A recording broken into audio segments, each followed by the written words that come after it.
Halo, Assalamualaikum warahmatullahi wabarakatuh. Ketemu lagi di tugas aksi nyata di modul 1.4 tentang budaya positif. Saya Fevi Julianti, ESOS, CGP Angkatan 9 Kabupaten Asahan, membuat aksi nyata dalam daring atau Zoom. Selamat menyaksikan. Selamat pagi, salam sejahtera buat kita semua. Untuk Ibu Devi Julianti yang pagi ini akan melaksanakan kegiatan sebagai calon guru penggerak dengan tema budaya positif. Saya selaku Kepala Sekolah di SMA Negeri 2 Kisaran mengucapkan selamat kepada Ibu Devi Julianti.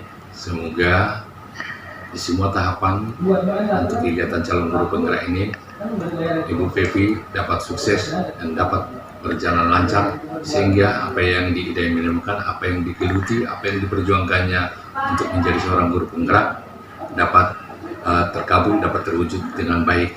Dan itu harapan kami. Sekali lagi, saya sebagai kepala sekolah hanya bisa mendoakan semoga semuanya boleh berjalan lancar tanpa ada hambatan apapun dan sehat selalu.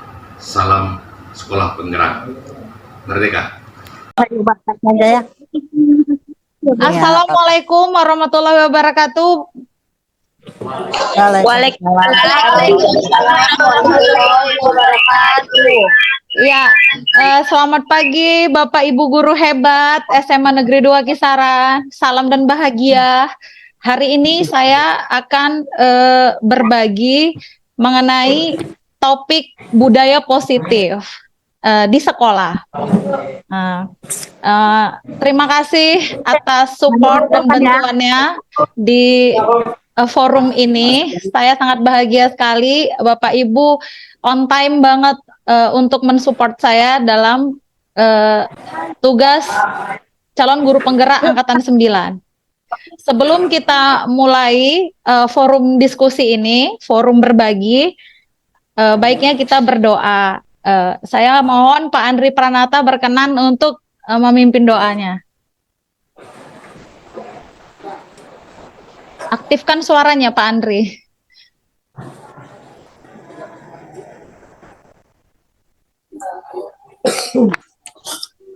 Pak Andri, pimpin doanya. Oke, Bapak Ibu, siapa yang berkenan memimpin doa aja? Silakan Bu Sri Ervina, pimpin doanya sebentar aja, dalam hati aja. Aktifkan audionya. Ya. Pepi, Ya.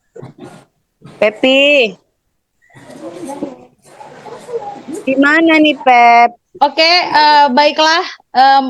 Berdoa mulai.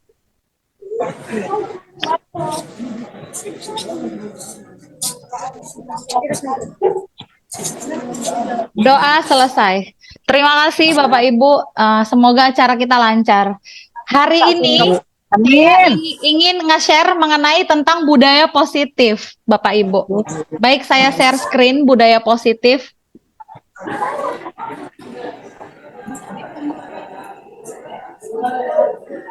Aku cari kerang di mana? Bapak Ibu silahkan di nonaktifkan audionya ya.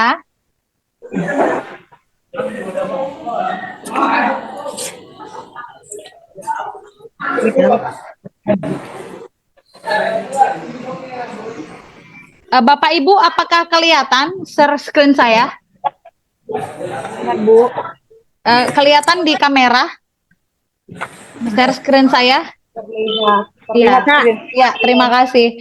Oke, Bapak Ibu, saya sebelum nge-spill tentang budaya positif, saya pengen tanggapannya dong. Apa sih deskripsi budaya positif? Tanggapannya gitu. Sebelum saya memulai, apa yang terlintas di pikiran Bapak Ibu tentang budaya positif? Silakan diaktifkan audionya. Raise hand, silakan. Ya, silakan. Siapa yang mau mendeskripsikan tentang budaya positif. Apa sih yang terlintas di pikiran Bapak Ibu tentang budaya positif?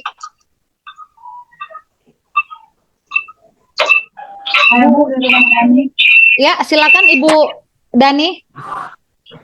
Menurut saya budaya positif itu kebiasaan-kebiasaan itu di suatu tempat.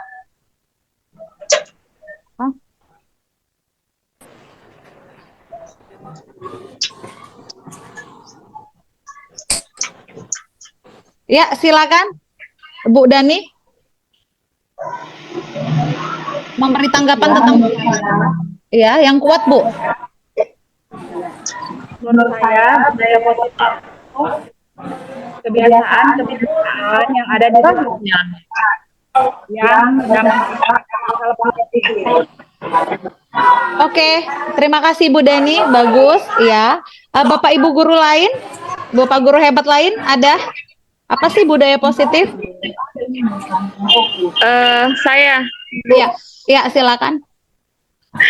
ya kalau untuk budaya positif ya khususnya untuk lingkungan sekolah lah ya kan, Iya. kegiatan-kegiatan yang selalu dibiasakan anak-anak itu hal-hal yang baik, Ya. mulai dari membuang sampah pada tempatnya ya kan, Ya. itu sudah menjadi kebiasaan anak-anak.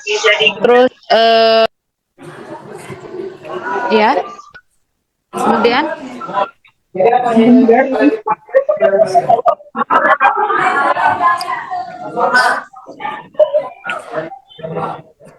oke, terima kasih Bapak Ibu.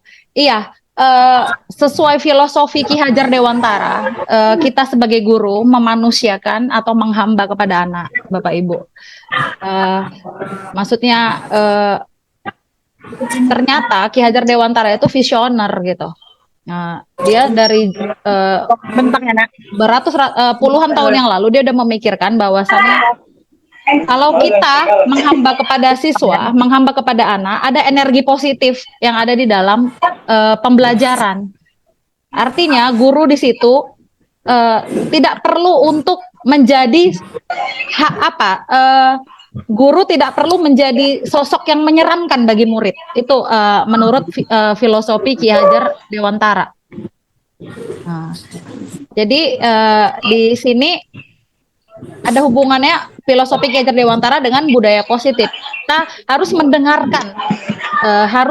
mendengarkan apa kata anak, apa kata siswa. Ya. Bagaimana Bapak Ibu setuju dengan filosofi Ki Hajar Dewantara menghamba kepada anak? setuju. Oke. Setuju. Oke, gini Bapak Ibu ya. Jadi kesimpulannya, budaya positif itu seorang guru yang baik harus mampu memiliki kemampuan dalam mewujudkan budaya positif di sekolah. Nah, jadi kita itu punya posisi kontrol Bapak Ibu di sekolah. Posisi kontrolnya itu adalah, ya sebentar saya spill.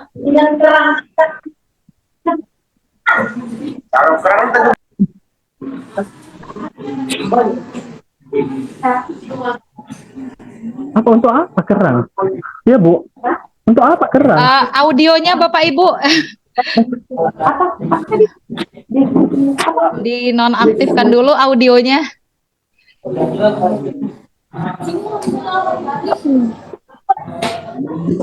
Ya, bentar. Oke, Bapak Ibu. Ini posisi kontrol seorang guru, Bapak Ibu. Di dalam budaya positif. Ya. Oke. Guru kadang menjadi penghukum, pembuat rasa bersalah. Kadang guru itu menjadi seorang teman, pemantau dan manajer. Ya. Penghukum.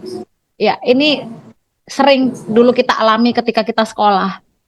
Matanya melotot seorang bapak guru atau ibu guru. Izin Bu kalau Pepi, kita ya share screen-nya Bu Pepi. oh maksudnya Belum kelihatan terlihat kan? di sini screen-nya. Belum Bapak Ibu belum kelihatan share screen saya? Belum. Belum Bu. Oh oke, bentar. Oh ya Pak.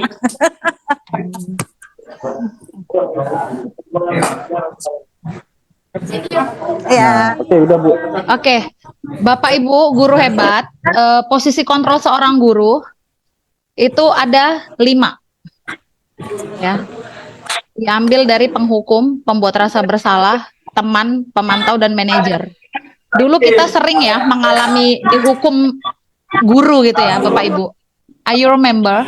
Masih ingat dulu ketika kita SD, Pagi ya Pak, lewat. SMP, oke, ya. Bisa nggak mendeskripsikan kayak mana sih guru yang penghukum itu? Menghukum bisa berbentuk fisik ataupun verbal, Bu. That's right. Jika ada siswa yang terlambat, bisa dimarahi. Kenapa sih terlambat-terlambat lagi? Seperti itu, Yes, Bu. that's right. Ya, bagus sekali, Ibu Sari. Ya, itu penghukum. Ya.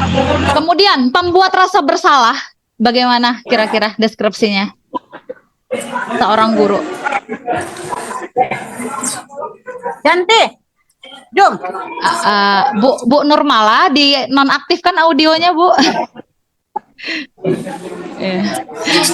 Oke, pembuat rasa bersalah.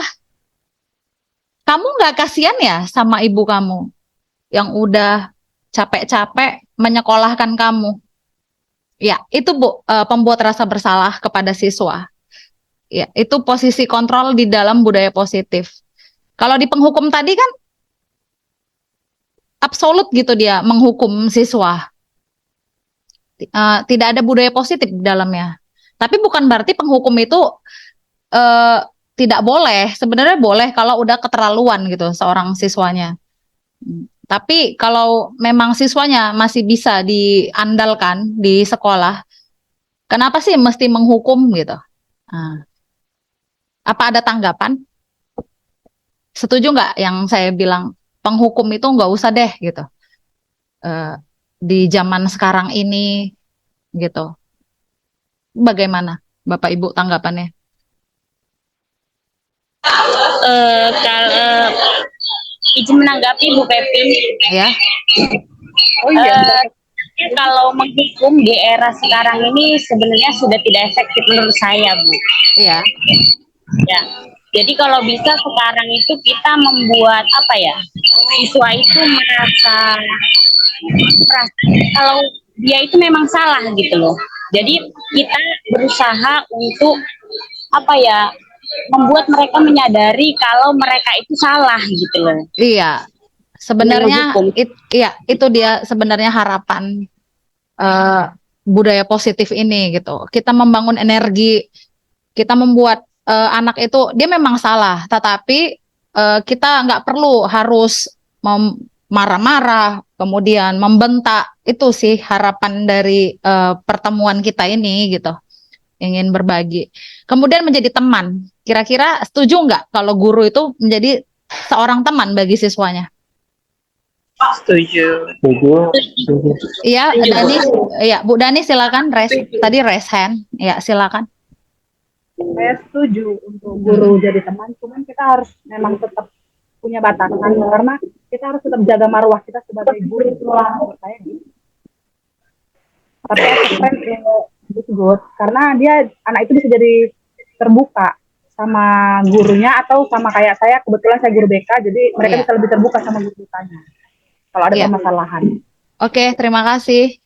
Iya, bagus sekali. Kemudian bagaimana dengan pemantau? Paham nggak pemantau, Bapak Ibu? Pemantau. Iya.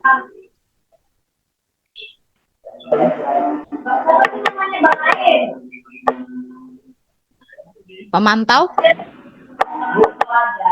Oke, pemantau dia bisa menjadi penghukum, pembuat rasa bersalah, bahkan menjadi teman. Artinya selain teman, dia juga mengingatkan. Nah, itu Bapak Ibu. Oke, ini ada video saya bagaimana posisi kontrol seorang guru. Ya, silakan disaksikan sebentar.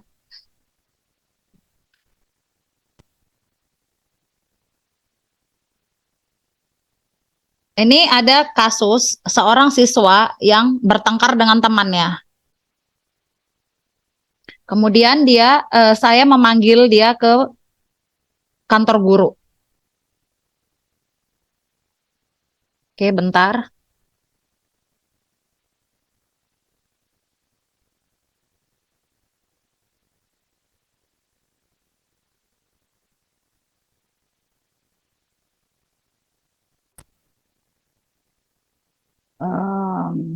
koneksi demonstrasi kontekstual. Oke, Bapak Ibu sudah lihat video saya? Belum kelihatan, Bu. Ya. Belum ada, Bu Pepi. Belum Oke, kelihatan, bentar. Bu. Bentar ya. Bentar, saya ini waktunya udah mau habis pula ini. Zoom-nya ini, aduh.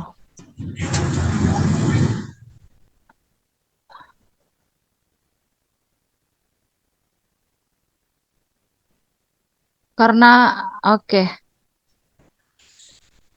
Ya.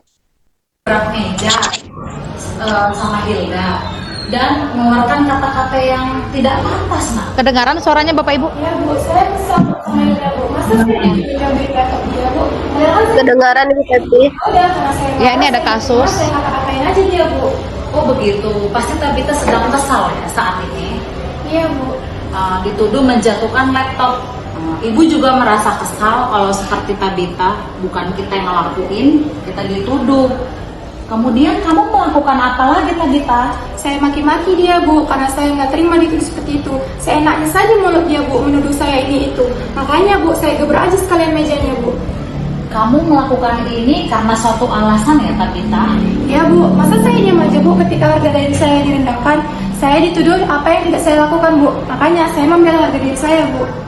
Wajar Talita, kamu sedang mempertahankan harga diri kamu ya Nak ya. Itu sesuatu yang penting pastinya. Untung saja ya kamu tidak berbuat lebih gegabah lagi seperti memukul Hilda. Ya Bu, saya masih sabar Bu. Oke, kemudian gini Nak, kamu kan tadi gebrak meja, apakah kamu itu sesuai dengan keyakinan kelas di kelas kamu? Maaf Bu, tidak Bu, itu saya tadi lagi emosi Bu. Ya, kira-kira kesepakatan kelas apa yang nggak sesuai Nak dengan tindakan Tabita tadi? Menghargai dan menghormati orang lain Bu. Iya, Talita harus menghormati dan menghargai orang lain. Penting kan buat Tabita? Penting sekali Bu. Iya, Ibu setuju.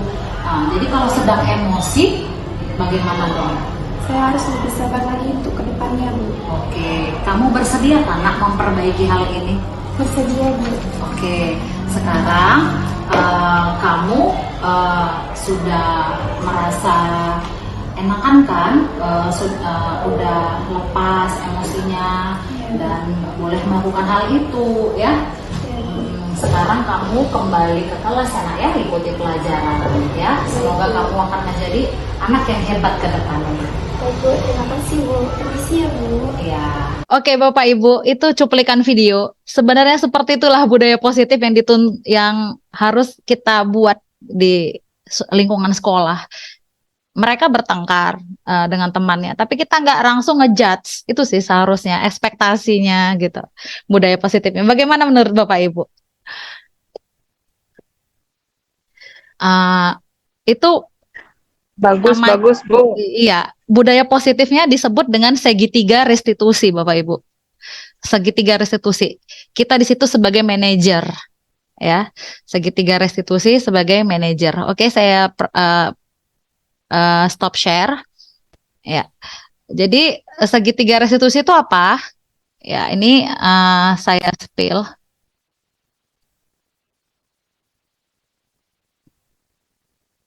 Ya. Kelihatan Bapak Ibu? Kelihatan? Belum Bu. Oh, belum ya. Bentar.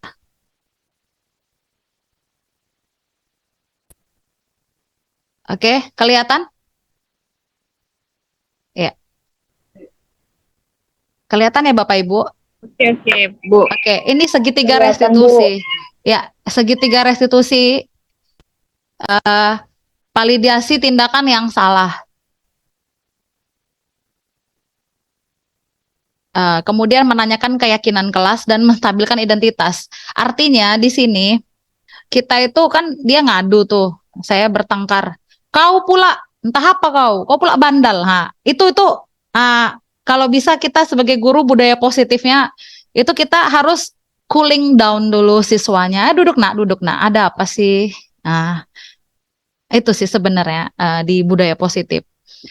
Duduk dulu. Kenapa tadi? Tadi masalah si Tabita menjatuhkan laptop kawannya, dituduh, padahal enggak. Jadi seorang guru yang kita berbudaya positif, kita nanya baik-baik gitu. Terus jangan langsung nuduh, biar dia mau cerita. Kalau dia mau cerita, inilah dia menanyakan keyakinan dan validasi tindakan yang salah. Oh iya, kau dituduh ya jatuhkan laptop. Ibu pun marah kalau dituduh jatuhkan laptop. Nah, jadi dia mau bercerita gitu Bapak Ibu. Kalau kita menjadikan posisi dia itu kita gitu.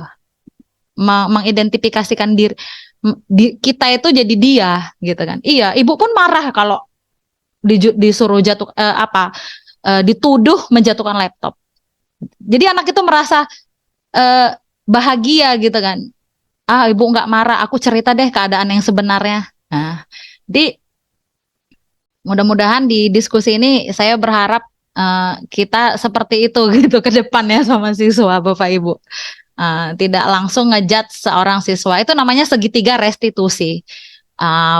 Kita sebagai manajer, kita bisa berbagi tentang segitiga restitusi, kemudian bisa berbagi budaya positif, bahwasannya anak-anak itu unik, anak-anak itu tidak bisa menjadi yang kita mau, biarlah dia yang menjadi yang dia mau.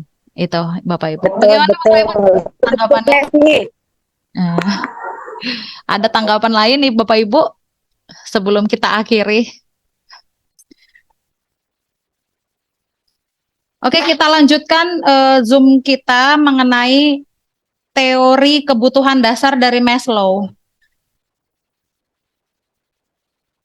Adapun teori kebutuhan dasar dari Maslow adalah, ya ini saya share screen Bapak Ibu.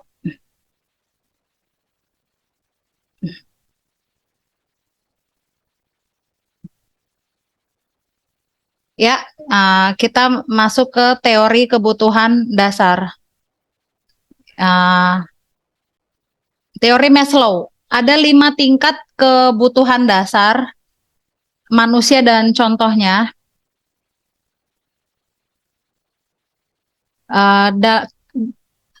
Dalam memenuhi kebutuhan-kebutuhan kita, Maslow membagi 5 kebutuhan dasar. Yang pertama, kebutuhan dasar atau fisiologi. Kita kebutuhan dasar untuk bertahan hidup. Yaitu seperti air, makanan, tidur, kebutuhan yang lainnya, oksigen dan lain-lain. Nah, jadi dalam budaya positif kita juga harus memahami kebutuhan dasar siswa atau secara umum kebutuhan dasar manusia. Yang kedua, kebutuhan akan rasa aman. Jadi kita menciptakan rasa comfort atau rasa aman di lingkungan sekolah kepada siswa. Seperti kita misalnya di sekolah mendampingi anak-anak, mendampingi siswa untuk mereka menjaga diri mereka, attitude atau akhlak mereka, moral mereka. Karena anak remaja cenderung masa puberitas, jadi kita harus mendampingi mereka gitu, Bapak Ibu. Kemudian yang ketiga, kebutuhan sosial. Oke, ada yang bisa memberikan pendapat, Bapak Ibu, silahkan. Kebutuhan rasa cinta kasih sayang di sekolah itu bagaimana menurut Bapak Ibu kepada siswa? Silakan Bapak Ibu menanggapi. Oke. Ya, raise hand tangannya. Ya, silakan Ibu Dani. Baik, menurut saya Bu, kalau mengenai rasa kasih sayang tadi ya, jadi kita kayak memperlakukan siswa itu seperti anak sendiri. Jadi dari situ kita bisa menyampaikan bahwa rasa kasih sayang itu dalam pengajaran kita. Oke, jadi itu kita adalah mengambil posisi keluarga gitu ya di sekolah ya kan Bu. Jadikanlah rumah sekolah ini adalah rumah kedua bagi anak-anak kan gitu seharusnya ya kan. Jadi sebagai seorang guru kita harus memiliki rasa welas asih gitu. Itu ya Bu Dani ya. Ya. Bagaimana dengan Bapak Ibu lain tentang kebutuhan sosial rasa cinta dan kasih sayang? Silakan tanggapannya, Pak Sulaiman. Rasa cinta kasih sayang itu bagaimana Pak menurut Bapak definisinya kepada siswa?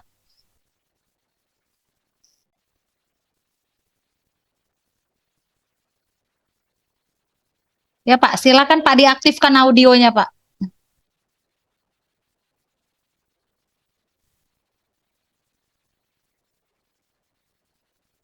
Halo Pak Sulaiman, bisa? Atau Bapak Ibu lain, silakan. Iya, iya. Oh ya, silakan Pak Sulaiman ya. Bagaimana Pak menurut Bapak kebutuhan rasa cinta dan kasih sayang kepada siswa? Yang seperti apa itu Pak?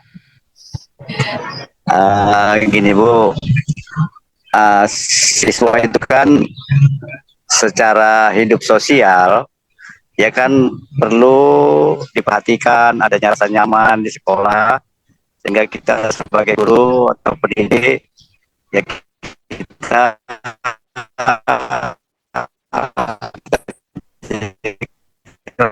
dari anak kita, ya selalu kita bimbing, sehingga dia terasa nyaman. Iya. dan apa ya, dan anak itu merasa betah di sekolah gitu Bu. Iya, iya Pak. Terima kasih Pak tanggapannya. Iya, semua kita sama ya. Kita harus memberikan kasih sayang lah kepada siswa kita agar ada membangun energi positif gitu di sekolah. Kemudian yang keempat, kebutuhan dari siswa itu adalah mendapatkan penghargaan. Kebutuhan manusia yang keempat adalah mendapatkan rewards atau penghargaan. Maksud penghargaan bagi Maslow di sini harga diri. Setiap individu berhak mendapatkan harga diri mereka masing-masing. Jadi kita nggak apa-apa memuji, memberi penghargaan kepada siswa. Bagaimana Bu Yusmanidar? Apakah perlu kita memberikan penghargaan kepada siswa? Dan apa alasannya?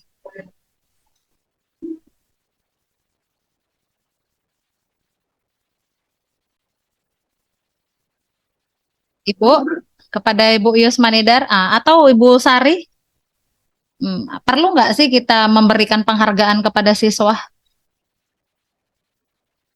sebagai kebutuhan mereka?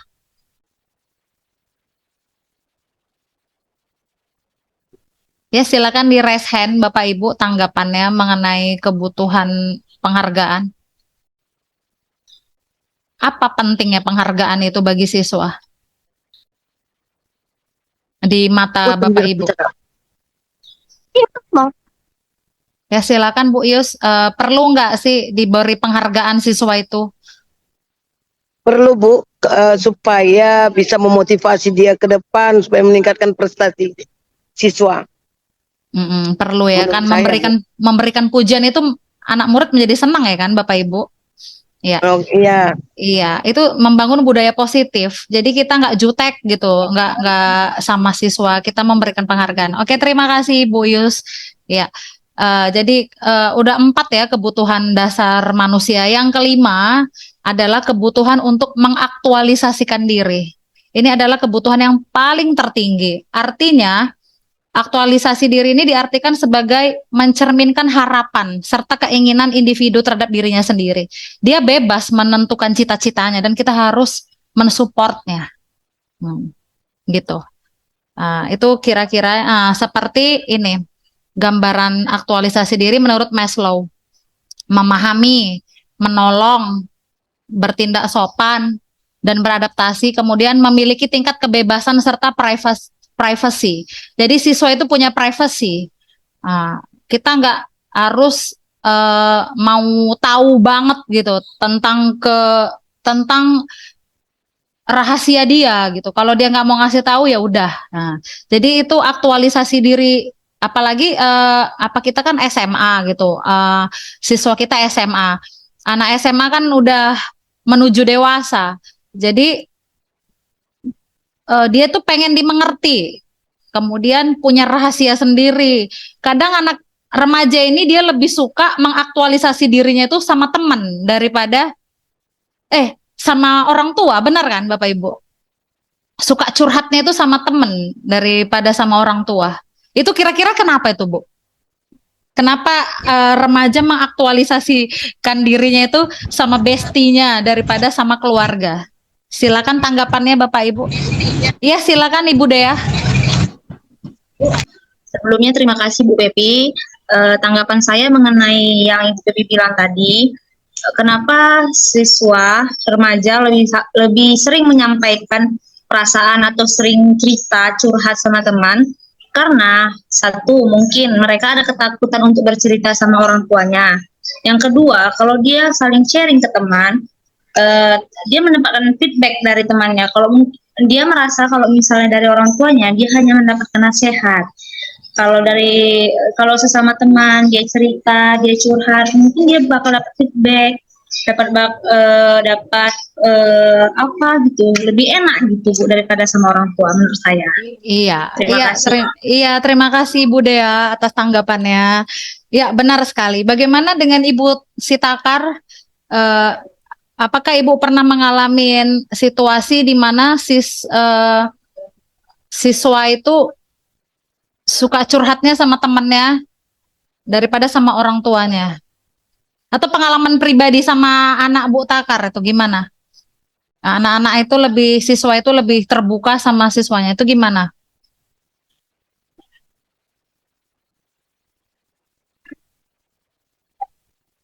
Halo? Halo, bisa didengar?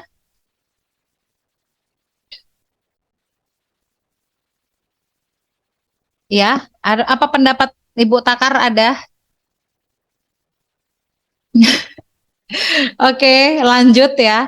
Jadi kita membebaskanlah siswa itu, dalam arti membebaskan bukan dia suka-suka hati, tetapi biarlah dia menentukan ke arah mana yang penting positif.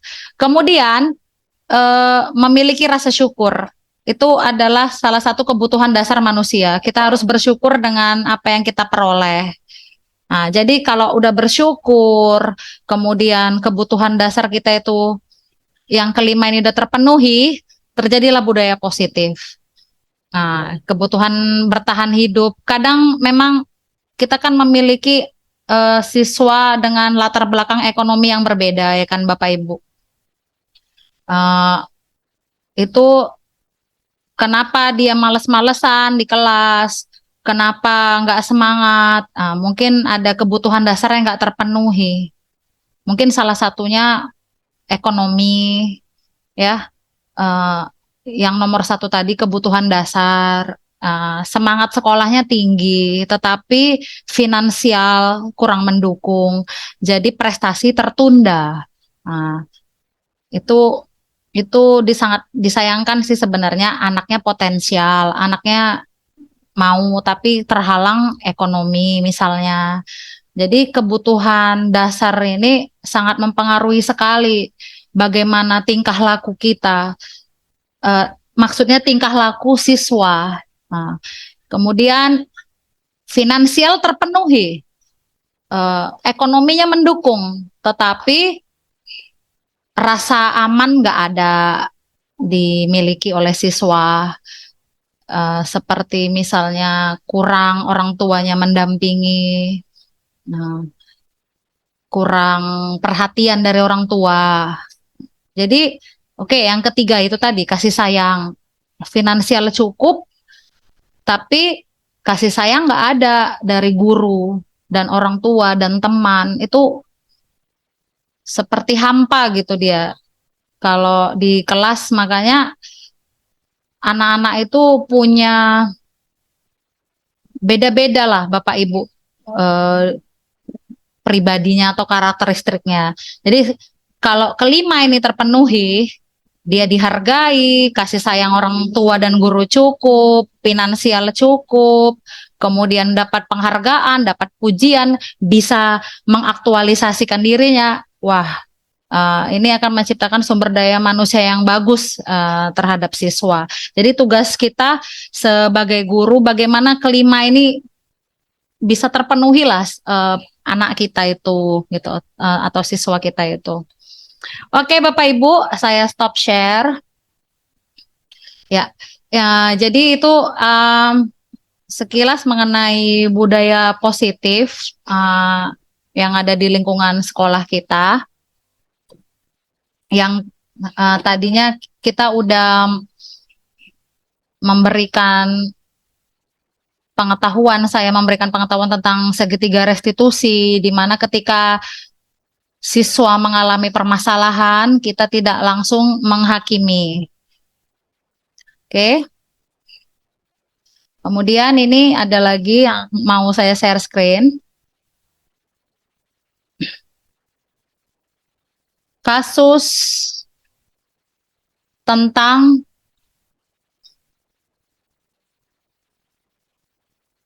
segitiga restitusi.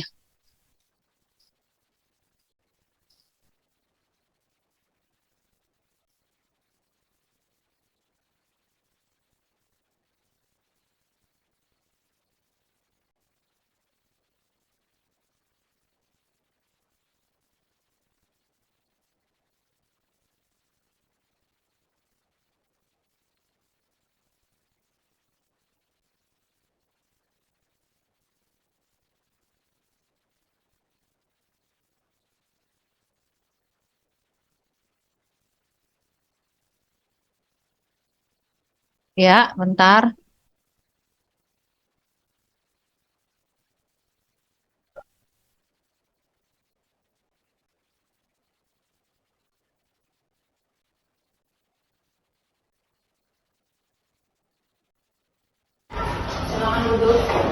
Silakan didengarkan Bapak Ibu. Rian, tadi Ibu lihat kamu sedang bermain game di pelajaran Ibu di sosiologi. Kenapa? Kok bisa terjadi? Ya Bu, maaf. Tadi saya bosan saat pelajaran sosiologi dan untuk mengusir kebosanan itu saya bermain game Bu. Terus ada yang lain? Sebenarnya saya tidak bermaksud untuk bermain game Bu, tapi apa? Tapi saya diajak mabar oleh teman sekelas sebelah Bu. Kamu tahu kamu sedang ada dalam masalah saat ini? Iya Bu. Baiklah, Ibu nggak menyalahkan siapa-siapa. Tapi ini kita selesaikanlah secara bersama-sama. Pasti senang tadi ya main HP, main game di kelas. Iya Bu. Nggak bosan lagi di kelas. Iya, Bu. Oke. Ibu lihat tadi kamu merasa happy melakukannya, senang, nggak bosan lagi. Tapi kamu tahu nggak Rian, kamu itu merugikan orang lain di dalam kelas. Iya Bu. Ya, bunyi suara handphone kamu tadi ketika main game, teman-temannya kan jadi terganggu di dalam kelas. Iya Bu. Ya, sekarang mari kita bicara tentang keyakinan kelas Rian. Menurut kamu apa yang kita percaya dan yang belum kamu tunjukkan? Kita harus saling menghormati Bu. Betul sekali. Kamu masih ingat sama keyakinan kelas kita? Nah, sekarang kita kembali ke main game tadi. Apakah tadi ketika kamu main game, kamu merugikan orang lain? Apakah kamu sudah menghormati orang lain? Tidak Bu. Tapi kamu mendapatkan rasa senang ketika bermain game. Jadi bagaimana menurut kamu?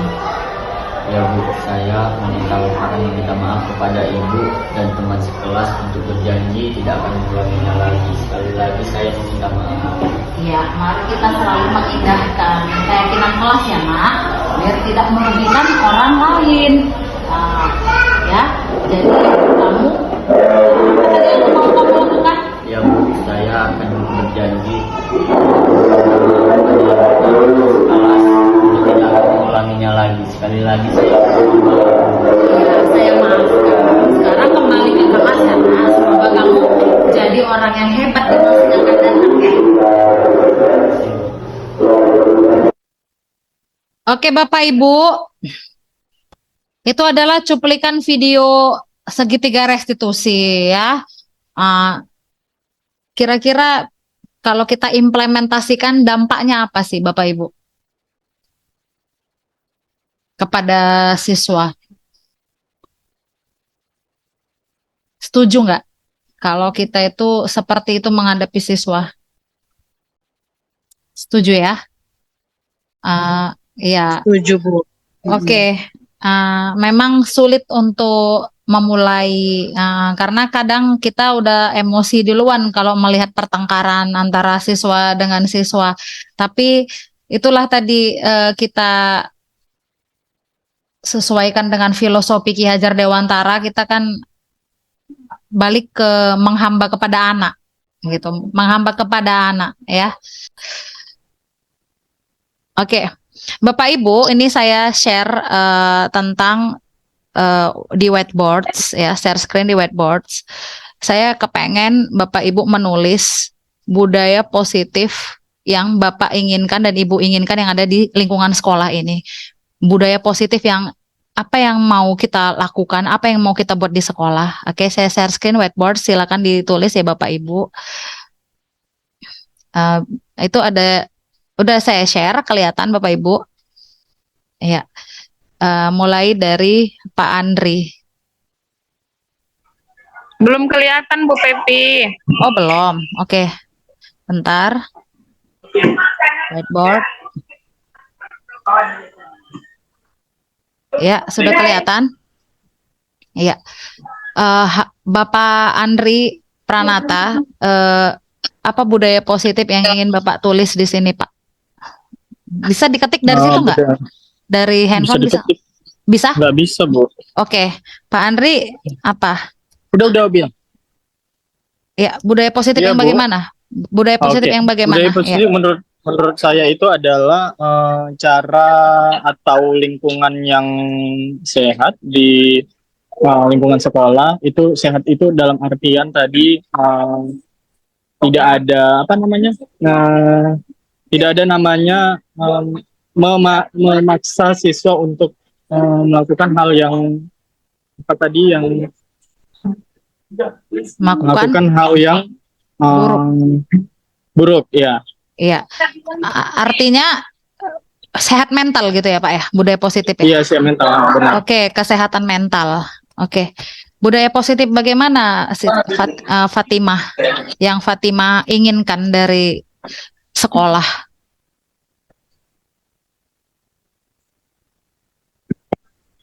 Kalau inginkan sih sesama antar siswa, sesama teman gitu kan, mereka saling menghargai lah satu sama lain, tidak saling menghargai satu sama lain, tidak saling mengejek atau membuli gitu. Iya, tidak merundung ya atau membuli. Iya. Next, siapa lagi partisipan kita ini yang aktif?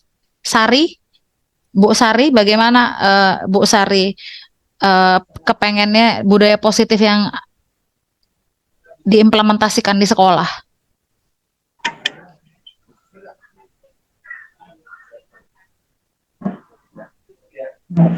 Ibu Sari?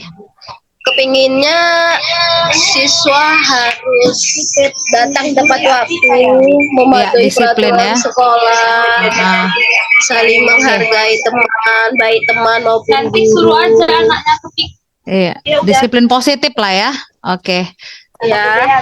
Iya, terima kasih. Ya, ini beberapa pendapat dari rekan-rekan sejawat ya tentang budaya positif yang kita inginkan dan sekarang sudah berlangsung di SMA 2. Saya yakin karena di SMA Negeri 2 Kisaran disiplin positifnya itu sangat ya. Ya, Bu Sri Ervina dengan Bu Yanti nggak bisa masuk katanya. Udah saya joinkan. Udah. Iya. Iya. Udah Bu, udah dijoinkan. Ada. Oke. Sama Pak Kuan juga. Pak? Sama Pak Asoka. Oke, bentar saya lihat. Udah ya, bergabung. Minta maaf dari tadi nggak bisa Iya, apa-apa Bu. Terima kasih udah gabung. Iya. Sebentar. Oke. Ya, ini Iya, Pak Soka ya, saya gabungkan. Iya, ini adalah beberapa pendapat dari rekan-rekan kita. Tidak ada memaksa siswa untuk melakukan hal yang buruk, karena kesehatan mental itu penting. Bagaimana, Ibu Fatimah, tanggapan Pak Andri? Kesehatan mental itu penting, jadi dimasukin ke budaya positif di sekolah. Iya dong, Bu. Setuju. Karena kan kalau anak-anak sehat mentalnya, mereka bisa cepat untuk nangkap pelajaran dari guru-guru gitu kan. Jadi kalau udah nggak sehat mentalnya, gimana dia mau aktif belajar gitu, mau tertib belajar di kelas gitu. Kalau dia mentalnya aja nggak sehat, mengganggu temannya. Oke, itu dia. Saya sudah duga partisipan saya pasti yang pilihan saya ini nggak salah. Ya memang kesehatan mental itu penting di budaya positif. Kemudian Bu Fatimah menghargai satu sama lain. Ya, ini ada saya share screen sebentar ya mengenai disiplin positif.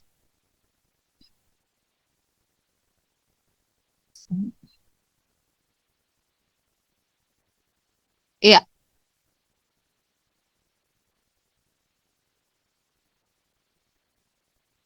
Sebentar ya, lagi proses.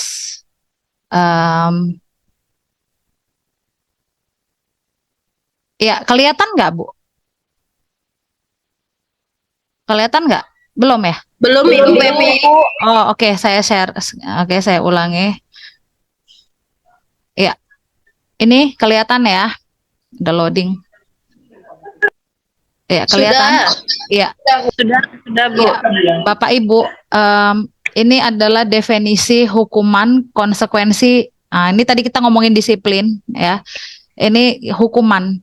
Tadi kan sebelumnya saya katakan posisi kontrol guru itu ada 5. Penghukum, pembuat rasa bersalah, teman, pemantau, kemudian terakhir manajer. Iya, jadi identitas murid itu cenderung identitas gagal dia dalam melakukan pengakuan gitu atau tidak nyaman ketika kita menghukum. Karena di hukuman ada sesuatu yang menyakitkan harus terjadi. Ini dia, di hukuman. Murid akan tersakiti. Perilaku agresif meningkat. Tidak akan berjalan bila murid tidak takut katanya.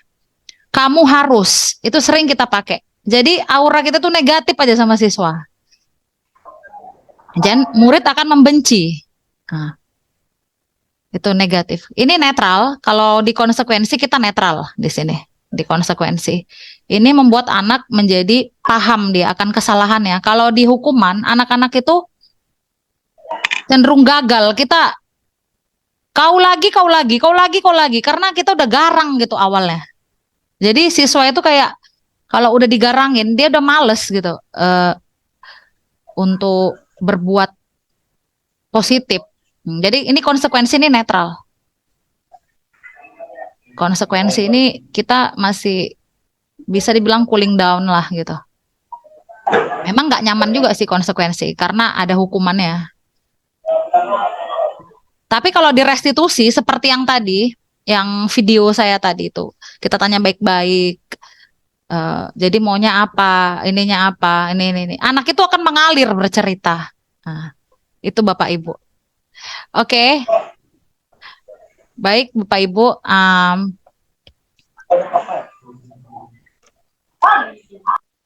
Ini ada video tentang budaya positif juga. Sebentar saya share screen.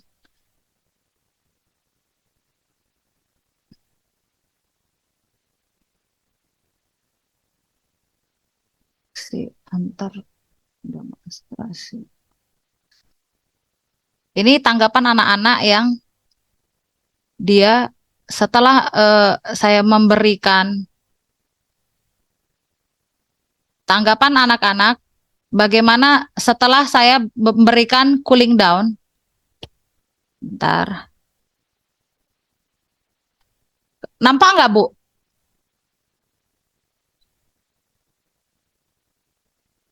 Belum ada, Bu Pepi. Belum nampak, Bu Pepi.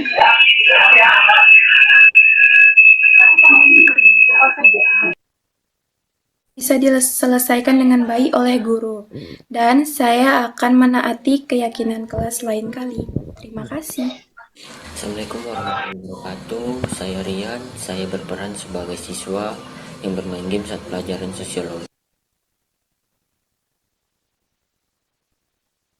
Iya, Bapak Ibu, ini udah kelihatan? Halo, Bapak Ibu. Bu Pepi, sudah Bu Pepi, sudah kelihatan. Iya, ini segitiga restitusi Bapak Ibu. Saya juga baru mendengarnya setelah pendidikan ini, segitiga restitusi. Kamu tentu punya alasan ya mengapa melakukan hal itu. Nah, misalnya siswa kita terlambat aja ya kan. Kenapa nak? Alasannya apa gitu. Nah, ini yang kita harapkan di forum kita gitu. Terus apa sih yang kamu butuhkan? Kok kamu sering terlambat misalnya? Setiap orang pasti pernah ya melakukan kesalahan. Kamu mau jadi seperti apa? Kamu udah melanggar nilai-nilai apa yang telah kamu sepakati. Kamu itu bukan satu-satunya kok orang yang pernah melakukan hal ini. Nah, jadi ada positive vibes gitu, Bapak Ibu. Ketika kita berhadapan dengan siswa, gitu. Bagaimana menurut Bapak Ibu tentang segitiga restitusi ini? Saya mau dong pendapatnya.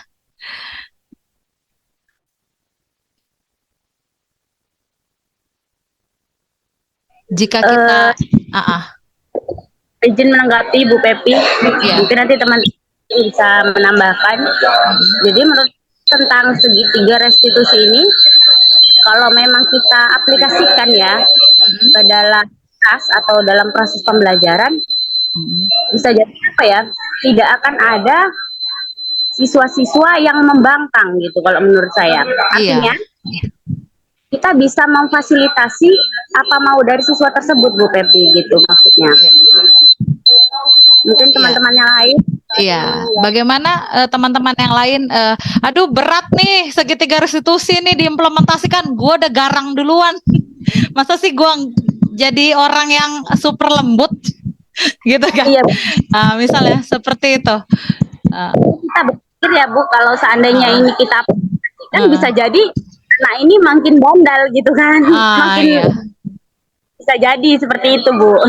Iya, tapi Ibu setuju dong ya, berarti kalau kita menjalankan teori segitiga restitusi ini, insya Allah anak-anak itu akan terbuka sama kita ya kan, dan nggak perlu pakai acara menghukum yang berlebihan sehingga mental dia pun jadi membenci sama gurunya. Bagaimana Bu Fatimah atau Bu Sari?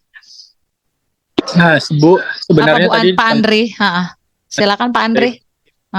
apa namanya berdampak di kesehatan mentalnya itu. Nah, ini sebenarnya di restitusi ya. Iya. Nah, jadi mungkin kalau misalnya kita terapkan tadi itu hukuman-hukuman ya pasti jadi kesehatan mentalnya jadi kayak terganggu ya kan, Bang. Nah, itu artinya dia akan menerima pembelajaran pasti tidak efektif, lalu tidak bersemangat lagi dengan gurunya atau dengan mata pelajaran yang mau dipelajarinya. Itu sih. Iya, Bapak Ibu. Bagaimana saya mau ada nih kasus ya soal cerita. Bapak Ibu silakan literasi. Oke, saya stop share dulu mengenai kasus yang sering kita alami di sekolah. Ini ada soal cerita. Oke, bentar ya.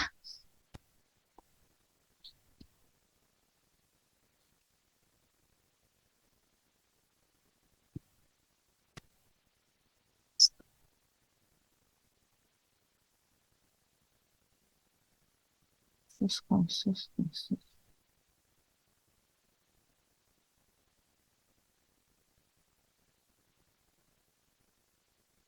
Oke, dan kelihatan nggak Bapak Ibu? Belum ya? Belum Bu, belum kelihatan. Oke, saya scan balik. Iya, sudah ya. Kelihatan nggak tulisannya? Kelihatan Bu. Oke, ini ada kasus. Silakan Bapak Ibu literasi.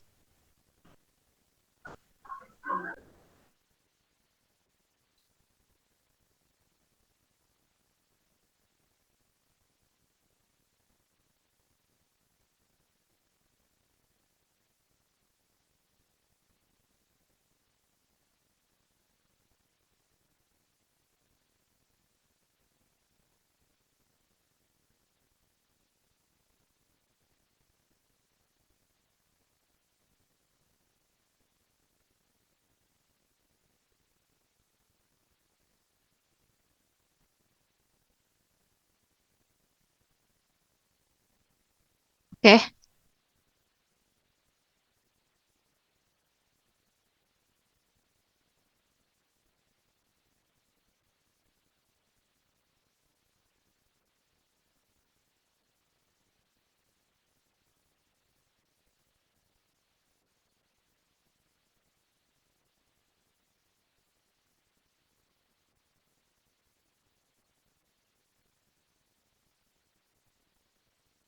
Oke, Bapak Ibu, silakan raise hand. Dalam kasus di atas, sikap posisi apakah yang diambil oleh Pak Lukman? Jelaskan kenapa Bapak bilang posisi kontrolnya sebagai ini, atau Ibu bilang kenapa posisi kontrol Pak Lukman seperti ini. Silakan di raise hand. Udah paham ya literasinya ya, Bapak Ibu udah dibaca ya. Posisi kontrol apa nih Pak Lukman ini? Tadi kan sudah kita bahas ada 5 posisi kontrol kan Bapak Ibu.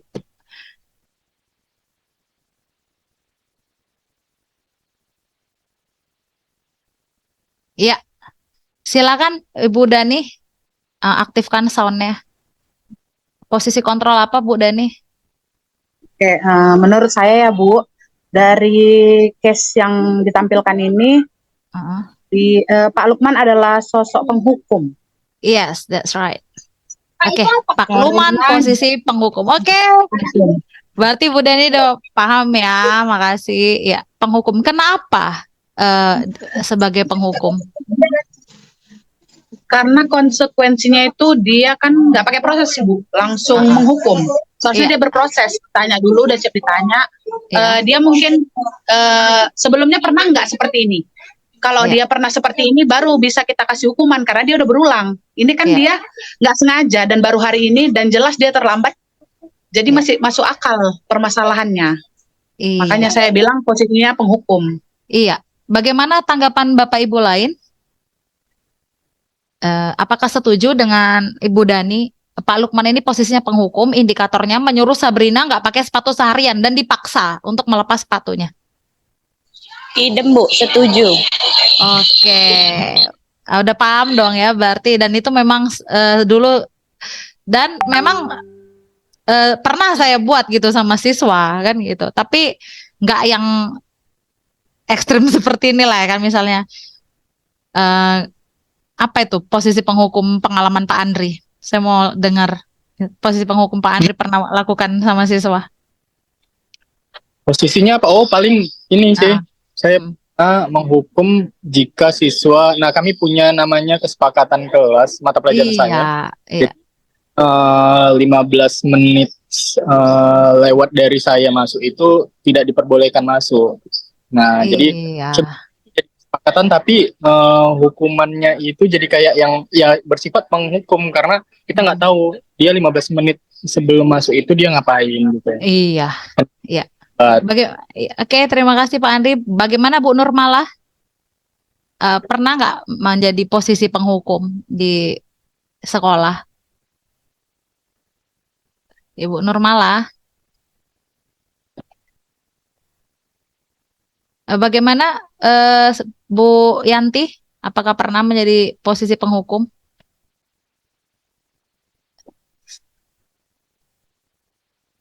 Oke, di antara beberapa kita mungkin pernah ya menjadi posisi penghukum dan itu nggak salah gitu. Sebenarnya nggak 100% penghukum itu salah ya Bapak Ibu. Karena penting juga untuk mungkin nggak bisa dibilangi lagi ya untuk siswa yang nggak bisa dibilangi lagi. Tapi kalau dia bisa bekerja sama-sama kita, kan apa salahnya kita nggak menghukum? Karena ada siswa ini kan levelnya kan macam-macam gitu. Bagaimana Bu Fatimah? Apakah pernah Anda pernah menjadi posisi penghukum?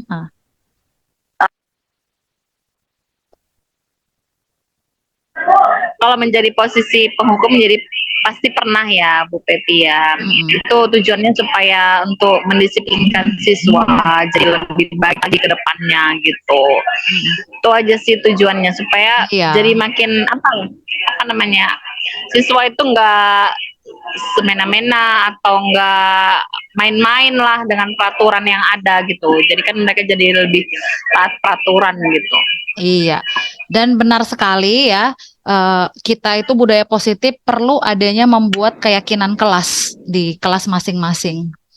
Biar kita tahu di mana anak-anak itu tidak boleh berbuat. Jadi memang betul kata Pak Andri, kami ada keyakinan kelas dan itu memang adalah salah satu budaya positif membuat keyakinan kelas. Apakah di kelas Bapak Ibu sudah ada keyakinan kelas yang harus disepakati oleh siswa agar mereka tahu di mana sih gua salahnya? Kenapa sih Bapak Guru marah-marah sama gua gitu kan? Nah, gitu kan. Jadi memang harus ada gitu keyakinan kelas. Nah, oke, Bapak Ibu hebat. Mungkin ini saja yang bisa saya sampaikan tentang budaya positif. Saya berharap kita bisa menjadi posisi seorang manajer ya, ketika menghadapi siswa yang mungkin mereka melakukan kesalahan, kita tidak perlu membentak atau menggertak atau hal-hal yang merusak mental anak gitu. Karena menurut filosofi Ki Hajar Dewantara, anak itu adalah sebuah tanaman yang harus kita rawat gitu, dan tumbuh. Itu filosofi Ki Hajar Dewantara. Kita bertugas karena adab itu atau moral itu di atas ilmu. Berilmu pun kalau tidak ada adab itu sama dengan nol. Jadi sekian dan terima kasih atas pertemuan dan sharing ini. Semoga kita bisa mengambil manfaat positifnya ya Bapak Ibu. Iya, mengenai sharing webinar singkat ini. Jadi saya berterima kasih sekali atas partisipasi Bapak Ibu sekalian. Semoga nanti ke depannya juga saya akan membantu untuk kegiatan Bapak Ibu berikutnya. Jika ada apa, hubungi saya ya, karena kita mutualisme nih, simbiosis. Kita saling membutuhkan. Salam dan bahagia. Sebelumnya kita tutup dengan doa. Pak Andri silakan untuk memimpin doa.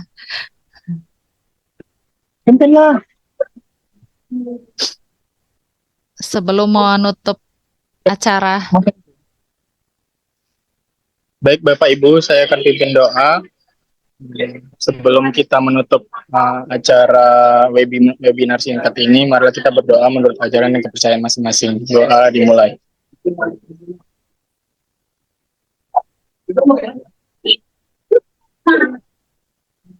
Doa selesai. Oke, salam dan bahagia Bapak Ibu. Saya mau foto dulu ya, sebentar. Saya mau foto dulu. Senyum. Oke, terima kasih. Assalamualaikum, selamat pagi. Selamat pagi.